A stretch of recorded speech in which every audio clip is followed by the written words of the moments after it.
मरुधरा में साल 2021 की तमाम हेडलाइंस के बीच जिस हेडलाइन ने सबसे ज्यादा जगह बनाई वो थी एसीबी ने बिछाया जाल, फंसे बेईमान। 500 से ज्यादा कार्रवाइयां हुई, कई भ्रष्टाचारी बेनकाब हुए। छोटी मछलियों से लेकर भ्रष्टाचार के तालाब में छिपे बैठे बड़े मगरमच्छ भी एसीबी के ट्रैप में फंसे। अब सदैव सजग टीम तैयार है नए साल में नए टारगेट के साथ। स्वागत है आप सभी का, आपके साथ मैं हूं स्वप्निल। अब एसीबी की स्पेशल रडार पर है संगठित करप्शन।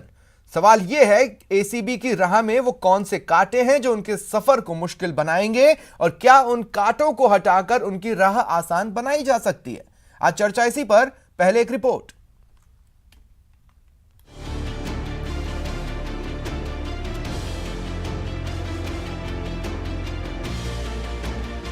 जो हमारे गवाह हैं उन गवाहों को हम समय पर सूचित करें, उनको समय पर न्यायालय में हाजिर करें, उनको उनकी याददाश्त पुरानी जो पहले केस हुआ था वो उनको उन चीज़ों से ताज़ा करवाएं और उनसे और कुल मिला के इस तरह के प्रयास करें कि हमारा प्रकरण सही तरीके से पुरजोर तरीके से न्यायालय में पेश हो, जिससे कि उस भ्रष्ट लोक सेवक को सजा हो। भ्रष्टाचार निरोधक ब्यूरो ने नए साल में अपनी प्राथमिकता तय कर दी है।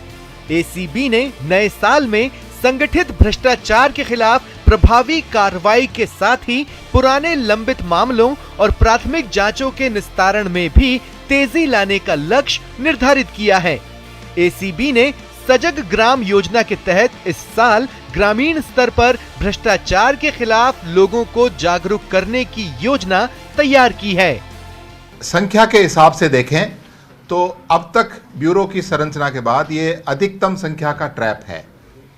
न केवल संख्या के हिसाब से बल्कि गुणात्मक रूप से भी हमने पिछले वर्षों से कई ज़्यादा वरिष्ठ लोगों को, वरिष्ठ लोक सेवकों को पकड़ने में कामयाबी हासिल की है। इस मौके पर एसीबी ने साल 2021 का लेखा जोखा भी पेश किया। साल 2021 में एसीबी ने 501 मामले दर्ज किए। इनमें 430 ट्रैप, 42 पद के दुरुपयोग और 29 आय से अधिक संपत्ति के मामले शामिल रहे। ट्रैप के 430 मामलों में से 66 मामले राजपत्रित अधिकारियों और 360 मामले अराजपत्रित कर्मचारियों के खिलाफ हैं। एसीबी ने 468 आरोपियों को गिरफ्तार किया। एसीबी की सजग जांच के कारण 90% मामलों में अभियोजन स्वीकृति भी मिली है। पिछले एक साल से हमने एक ट्रेंड बदलते हुए देखा है। बड़े अधिकारियों के खिलाफ काफ़ी कंप्लेनेंट्स आने लगते हैं। अभी पिछले साल जो अच्छे केसेस हुए सारे सर्वेलेंस बेस्ड नहीं है, काफ़ी कंप्लेनेंट आए हमारे पास। फॉर एग्जांपल एसपी दौसा, उनके खिलाफ कंप्लेनेंट आया जिस वजह से एसपी दौसा और 2 एसडीएम अरेस्ट हो सके। एसीबी ने साल 2021 में कई चर्चित कार्रवाइयों को अंजाम दिया। इनमें आरएसएलडीसी में भ्रष्टाचार के साथ दौसा और सवाई माधोपुर में भी अधिकारियों के भ्रष्टाचार के खिलाफ बड़ी कार्रवाई की थी। सौरभ गृहस्थी, न्यूज़ 18 राजस्थान। और चर्चा के लिए मेरे साथ जो गेस्ट जुड़ रहे हैं आपको इंट्रोड्यूस करवा देता हूं। मेरे साथ जुड़ रहे हैं योगेंद्र शर्मा जी, जो कि पूर्व में एसीबी में कार्यरत थे।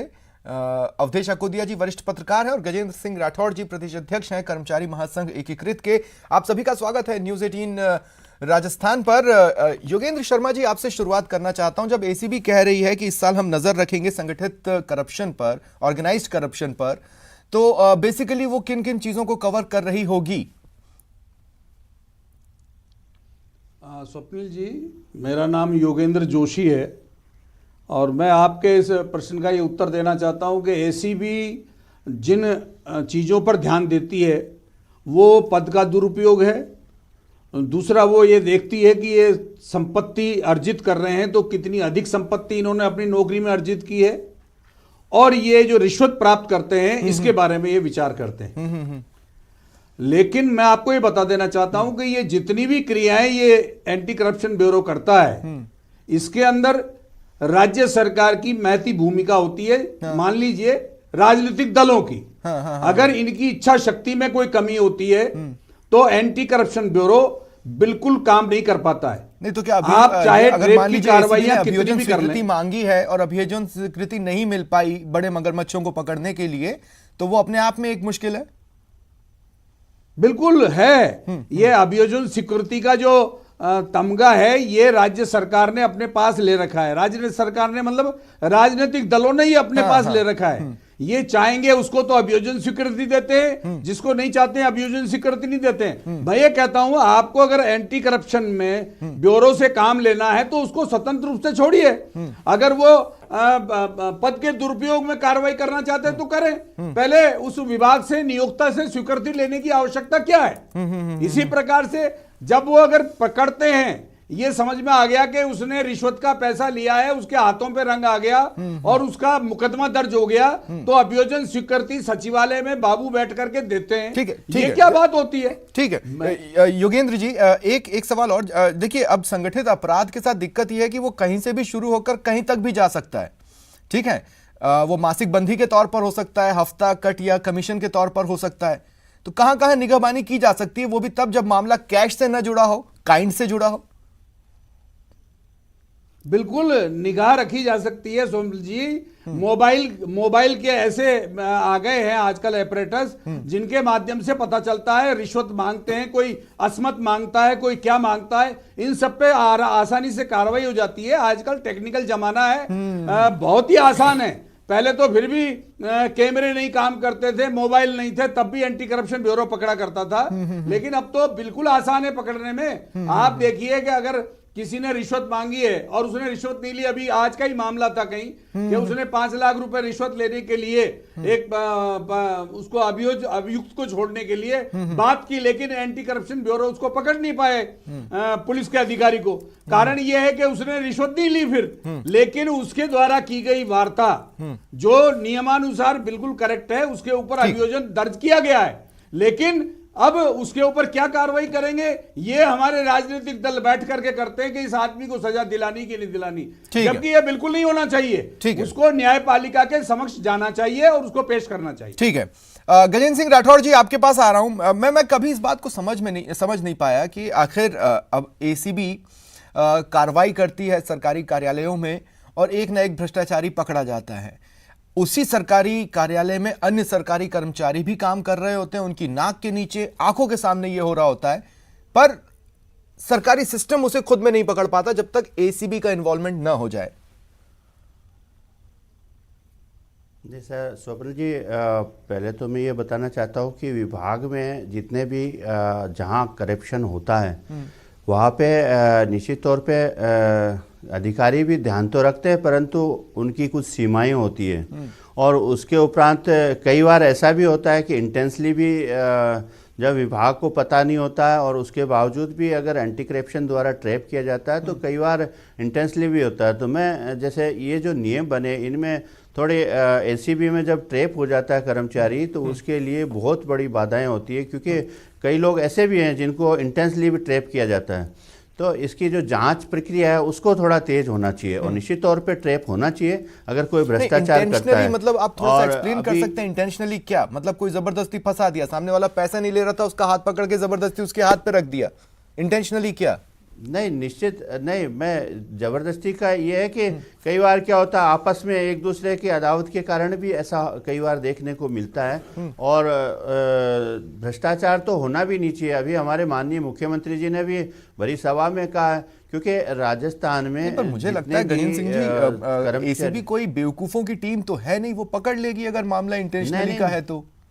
नहीं, कई बार देखने को आता है, परंतु निश्चित तौर पे भ्रष्टाचार पे अंकुश लगना चाहिए। और राजस्थान सरकार ने जो अभी जो किया हुआ है वो बहुत ही बढ़िया तरीके से कर रहे हैं। इलेक्ट्रॉनिक सोशल मीडिया इनके पास, मोबाइल के जितने भी कैमरे और उनसे सारी तहकीकात करते हैं, उसके बावजूद भी कई बार ऐसा देखने में। मैं आपकी बात को क्रॉस नहीं करना चाह रहा हूं, लेकिन मेरा जो बेसिक सवाल था वो ये था कि मान लीजिए अगर एक भी सरकारी कर्मचारी परेशान है या किसी विभाग के कई सारे एक जैसे कर्मचारी परेशान हैं, तो उनके लीडर के तौर पर आप लोग प्रदर्शन करते ही हैं ना। अगर एक भी भ्रष्टाचारी है तो एक ग्रुप बनाकर उसको बेनकाब क्यों नहीं करते? मेरा इतना सा सवाल था। नहीं, निश्चित तौर पे जो भ्रष्टाचारी कर्मचारी होता है उसके खिलाफ हम लेते हैं, एक्शन लेते हैं। हम उनसे कई बार विभागाध्यक्ष को भी माध्यम से उन्हें अवगत कराते हैं। उसके बावजूद भी क्या होता है कि वो सुधर नहीं पाता, इसलिए भ्रष्टाचार जो निरोधक ब्यूरो है उसके यहाँ ये जो शिकायत होती है, कई बार जनप्रतिनिधियों के कारण दबाव में, कई बार अधिकारियों के दबाव में भी ये चीज़ें होती हैं।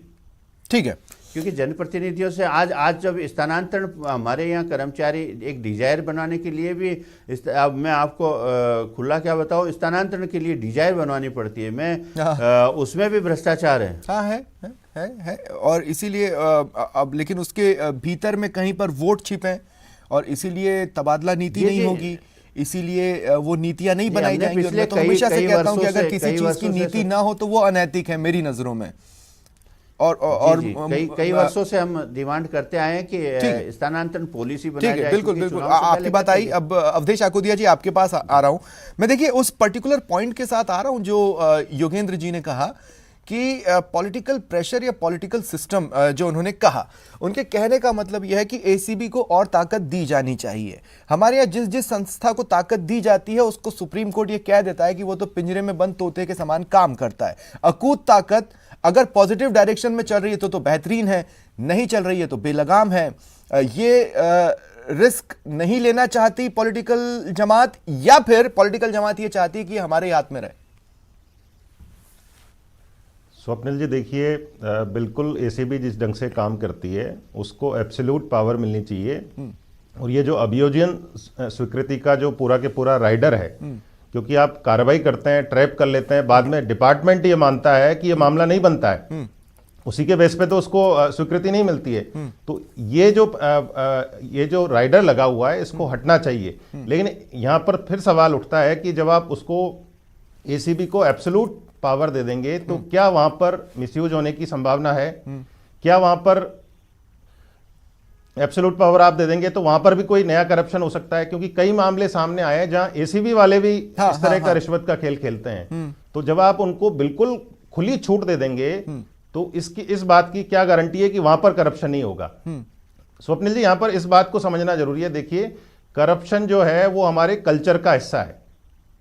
ये जितने भी सरकारी कर्मचारी हैं वो कोई दूसरी दुनिया से नहीं आते हैं, वो कोई दूसरी दुनिया से नहीं आते हैं, वो हमारे समाज का ही हिस्सा है। समाज में जैसी चीजें देखते हैं, जैसी चीजें सुनते हैं, वैसा ही आचरण वो करते हैं। अब आप देखिए, हमारे यहाँ पर जो प्राइम पोस्ट हैं उनका जो पैमाना है मापने का, वो ये है कि वहां पर कितनी रिश्वत मिल सकती है, यानी ऊपर की कमाई कितनी हो सकती है, इसके आधार पर तय होता है कि प्राइम पोस्ट कौन सी है और कौन सी पोस्ट प्राइम नहीं है।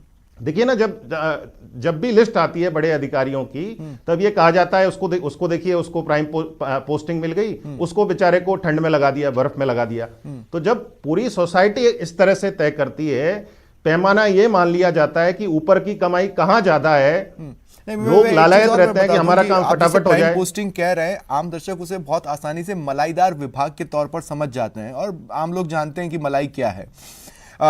मैं अवधेश जी, देखिए, एनार्की की कंडीशन से बचने के लिए इस फैसले को टाला तो जा सकता है और यह बिल्कुल सही सवाल है कि फिर अगर एसीबी को एब्सोल्यूट ताकत दे दी जाएगी तो हम उस पर ट्रस्ट क्यों करें? आपके पास वैसे फेसेस कितने हैं कि उस पर सभी ट्रस्ट कर पाए? जैसे मान लीजिए दिनेश एमएन, उन्होंने अपनी एक व्यक्तिगत पहचान बनाई है, उनकी अपनी एक फैन फॉलोइंग है।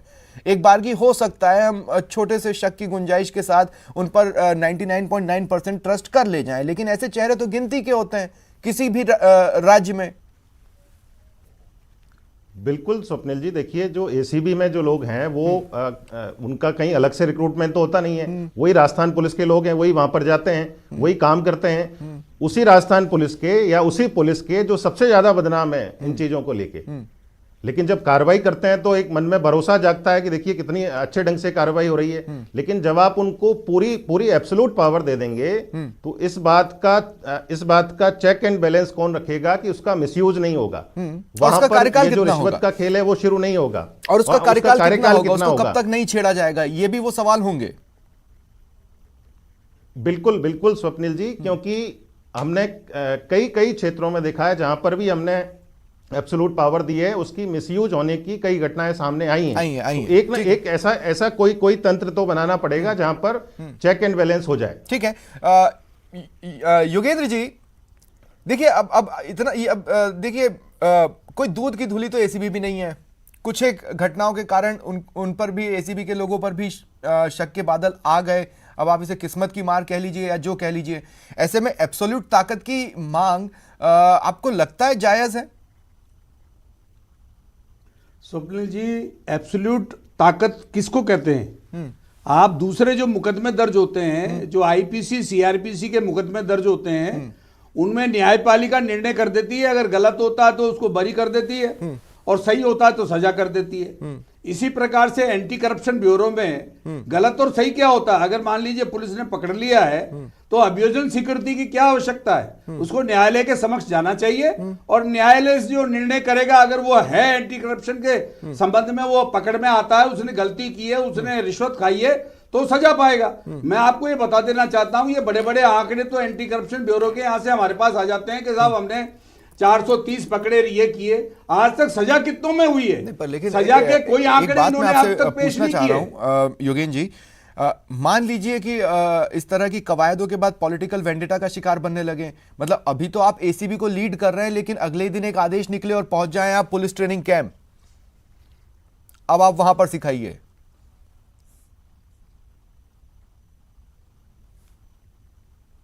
हो सकता है कि नहीं योगेंद्र जी? स्वप्निल जी, मैं ये आपकी आवाज कट गई बीच में, दोबारा पूछ लें। मैं सिर्फ ये कह रहा हूं कि आज तो आप एसीबी के लिए काम कर रहे हैं और शाम को आदेश निकले कि कल से आपको पुलिस ट्रेनिंग कैंप में जाना है और वहां सिखाइए, आपने यहां बहुत अच्छा काम कर लिया। पॉलिटिकल वेंडेटा भी तो हो सकता है, तो बीच का कोई रास्ता नहीं है क्या? नहीं, रास्ता क्यों नहीं है? मैं ये कहना चाह रहा हूं कि आज से कुछ समय पहले परिवहन विभाग में 1.5 करोड़ रुपया पकड़ा गया और एमएन दिनेश साहब नहीं पकड़ा, लेकिन 1.5 करोड़ रुपया आगे कहां जाना था ये एमएन दिनेश साहब नहीं पकड़ पाए। मैं ये कह रहा हूं कि पुलिस के अधिकारियों की इच्छा शक्ति तो बहुत है आगे तक जाने की, लेकिन राजनीतिक इच्छा शक्ति के अनुसार वो जितना कर पाते हैं काम उतना ही कर पाते हैं। ये इसके लिए आवश्यक है कि हमें स्वतंत्र रूप से एंटी तो क्या सिर्फ यही एक काटा है, इसके अलावा और कोई काटा नहीं? मतलब अगर एसीबी ने इस साल का जो टारगेट फिक्स किया है उसमें अगर सबसे बड़ा काटा है तो यही है, और छोटे मोटे कोई काटे नहीं है? नहीं, और कोई इसके अंदर एंटी करप्शन ब्यूरो के काम में एंटी करप्शन जो एक्ट है इसके अंदर अभियोजन स्वीकृति या अनुमति, जैसे पद का दुरुपयोग है।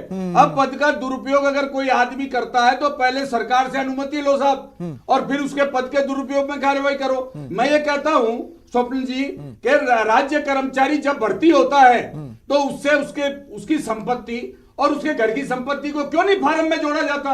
क्यों नहीं उसकी जो सेवा पुस्तिका उसमें रखा जाता है कि योगेंद्र कुमार जोशी जब सन 1983 में भर्ती हुआ तो उसके पास और उसके घर वालों के पास कितनी प्रॉपर्टी थी? आज तक इन राजनीतिक दलों ने या सरकार ने इस प्रकार का कोई सिस्टम पैदा किया है क्या?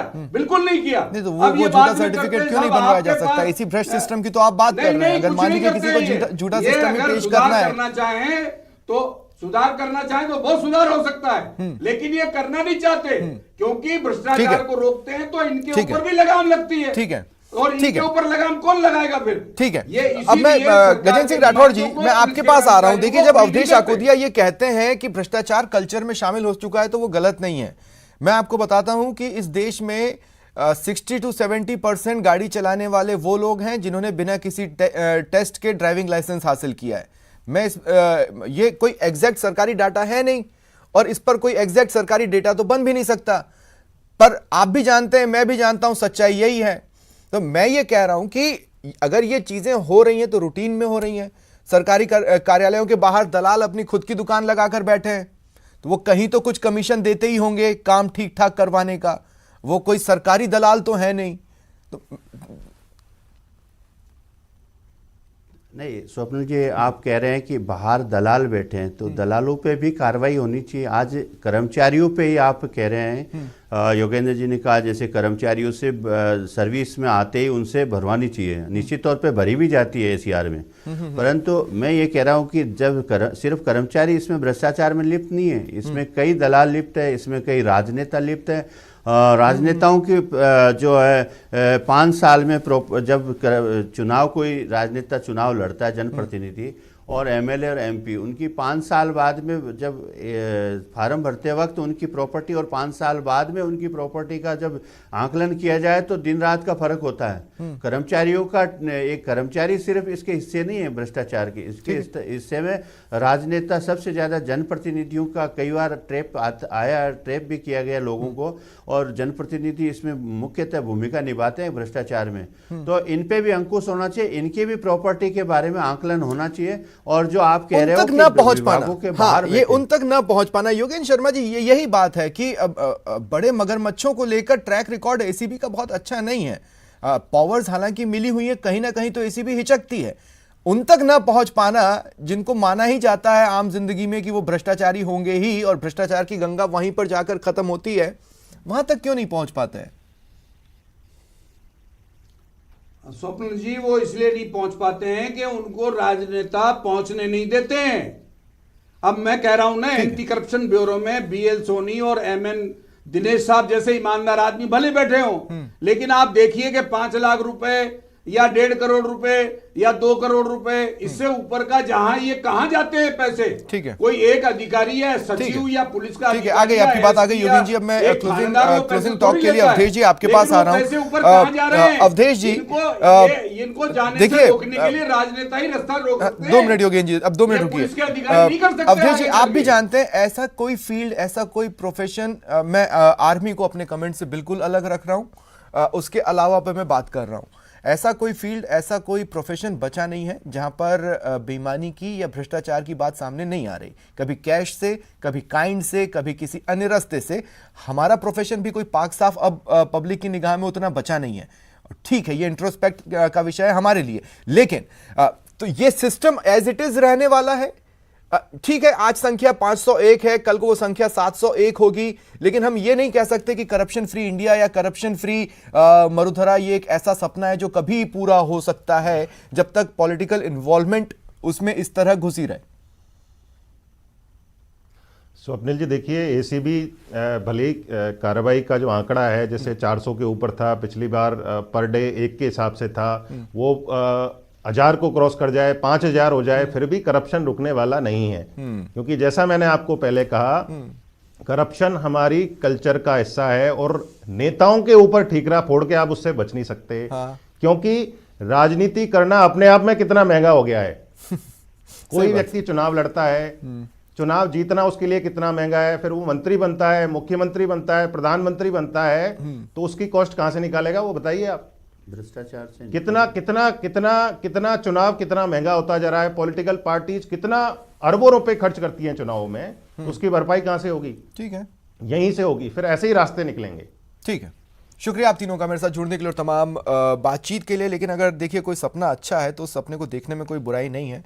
हमें उम्मीद के साथ ये सपना देखना चाहिए कि मरुधरा करप्शन फ्री होगी। बहुत बहुत शुक्रिया, नमस्कार।